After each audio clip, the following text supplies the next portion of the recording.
The morning sun filtered through the tattered lace curtains of Elena's small kitchen, casting long golden shadows across a countertop that had seen a century of life. At 111 years old, Elena was a living bridge to a forgotten world, her skin a map of journeys taken and sorrows survived, yet her eyes remained as sharp as a falcon's, cutting through the modern noise that everyone else seemed to drown in. She watched her grandson, Marcus, a man in his early 50s who looked far older than his years, move with a stiff, heavy gait as he reached into the sleek stainless steel refrigerator. He pulled out a carton of what the world called a health drink, pouring a vibrant, neon-colored liquid into a tall glass while simultaneously tearing open a box of fortified breakfast bars. Elena's heart throbbed with a quiet, persistent ache that had nothing to do with her age and everything to do with the slow erosion she saw in the man before her. She remembered him as a boy who ran through wild clover fields, his skin glowing with the vitality of the earth, but now he was a creature of the cubicle, fueled by chemical promises and laboratory-engineered convenience. "You eat this daily?" she whispered, her voice like the rustling of dried autumn leaves, yet it carried a weight that made Marcus freeze mid-sip.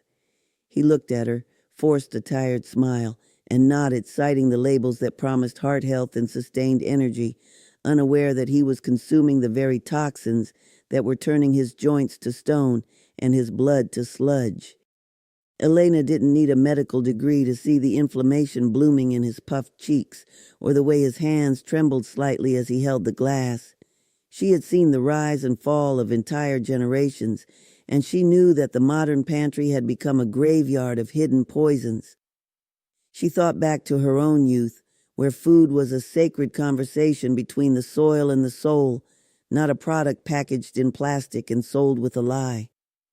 As she sat there, she realized that her silence was no longer a virtue, but a betrayal, and that if she didn't speak now, the wisdom of 11 decades would die with her, leaving Marcus and everyone like him to rot from the inside out while they still had decades left to live. The atmosphere in the kitchen shifted, becoming heavy with the gravity of a coming revelation, as Elena prepared to dismantle the illusions Marcus had built his life upon, starting with the very breakfast he believed was saving him. Marcus sat down heavily across from his grandmother, the glass of bright orange juice sweating on the table between them, a symbol of everything Elena knew was wrong with the 21st century. She began to speak of the 8 ghosts haunting his kitchen, her words weaving a tapestry of biological betrayal that made the air feel thin and cold. She started with the breakfast bars he favored, explaining how the manufacturers had swapped the complexity of whole grains for high-fructose corn syrup and processed fillers that acted like a slow-burning fire in the gut. She described the way the body, confused by the sudden influx of synthetic sugars, would send out distress signals in the form of insulin spikes that eventually left the organs exhausted and the mind clouded in a persistent fog. Marcus listened, initially skeptical, but as she detailed the exact symptoms he felt every afternoon, the crushing fatigue, the subtle ache in his knees, the sudden irritability, his defenses began to crumble. Elena explained that the very drink he was holding, marketed as a source of vitamin C, was actually a concentrated cocktail of acidity and liquid sugar that stripped the minerals from his bones and fed the silent inflammation lurking in his veins. She spoke of the dairy products he thought were essential for calcium, which in reality were often laden with hormones and antibiotics that disrupted his natural balance, turning his own biology against him.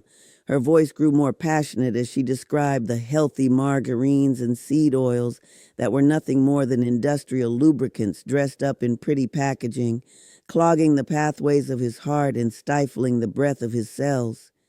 Every word she uttered was a strike against the pedestals of modern nutrition, revealing a landscape where profit was prioritized over people and where the slowest rot was the one that felt like progress.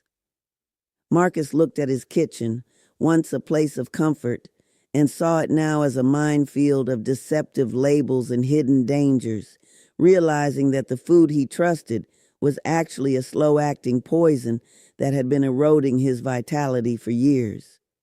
Elena's eyes never left his, her gaze a mirror, reflecting the truth he had been too busy to see as she prepared to dive deeper into the specific foods that were currently rotting him from the inside, stripping away the layers of his health until only the ghost of his potential remained.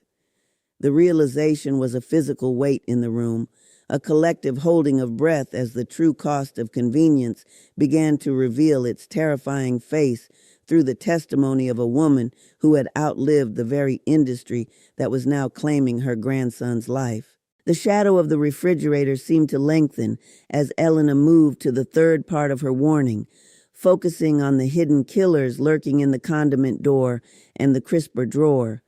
She spoke of the salad dressings that Marcus poured over his greens, pointing out that the low-fat labels were merely a distraction from the chemical emulsifiers and artificial flavorings that disrupted the delicate microbiome of his gut. She explained that by stripping away natural fats, the body lost its ability to absorb the very nutrients he was trying to consume, leaving him malnourished despite being overfed.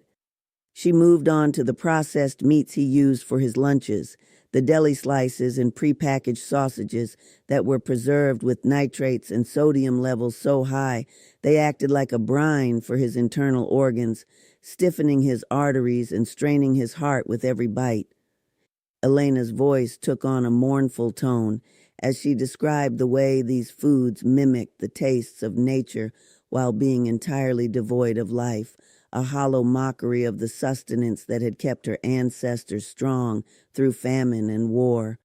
She saw the fear in Marcus's eyes, not a fear of death, but a fear of the time he had already lost to these invisible thieves. She told him about the white breads and pastas that turned to pure glucose the moment they touched his tongue, fueling a cycle of addiction that kept him reaching for more, even as his body cried out for real nourishment.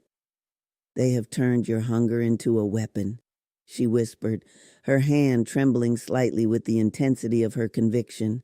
She described the way his cells were literally starving for micronutrients while being drowned in a sea of empty calories, leading to a state of biological desperation that manifested as chronic pain and mental exhaustion.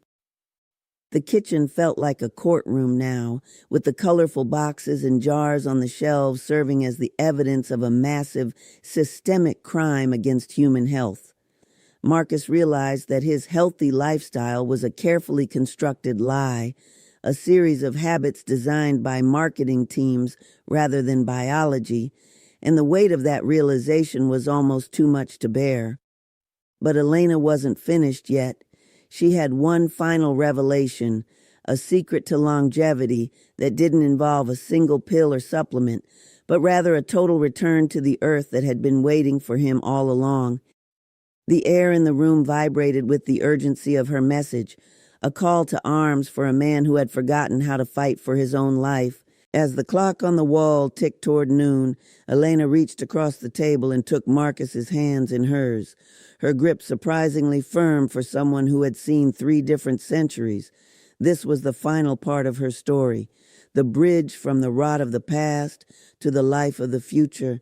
She told him that the secret wasn't just in what he removed from his fridge, but in the reverence he returned to his plate. She spoke of the wild greens that grew in the cracks of the sidewalk, the fermented foods that carried the wisdom of bacteria, and the simple, unadulterated fats that fueled the brain's deepest thoughts. She told him that his body was a miracle of self-healing, a vessel that wanted nothing more than to return to balance if only he would stop poisoning the well. "You are not old at 50, she said, her voice ringing with a newfound clarity. "You are merely being recycled by the things you consume." She challenged him to empty his kitchen of anything with a label he couldn't explain to a child and to replace it with the colors of the earth, the deep purples of berries, the vibrant greens of kale, and the golden hues of real olive oil. She recounted her own daily ritual of bitter herbs and clean water, a practice that had kept her mind sharp and her spirit buoyant long after her peers had faded into the soil. The transformation in Marcus was visible, the slump in his shoulders straightened, and a flicker of the boy he used to be returned to his eyes. He looked at the orange drink and the breakfast bar, not with longing, but with the clarity of a man who had just escaped a burning building. Elena's story wasn't just about food, it was about the reclamation of human dignity in an age of mechanical consumption. She had given him the map, but he had to be the one to walk the path. As she leaned back into her chair, the exhaustion of the telling finally catching up to her, she smiled a small, secretive smile. She had done her part. The viral story of the 111-year-old woman and her grandson began to spread, not through screens or wires at first, but through the life Marcus began to lead, a life of vitality, of strength, and of a deep, abiding connection to the food that truly fed him. The fridge was no longer a tomb of rotting promises. It was a sanctuary of life, and as Marcus threw the first neon-colored bottle into the bin, he felt the first stirrings of a health he hadn't known in 30 years. Elena watched him, her work complete, knowing that the wisdom of the ages would live on in the heartbeat of the man who finally chose to eat for his soul instead of his cravings.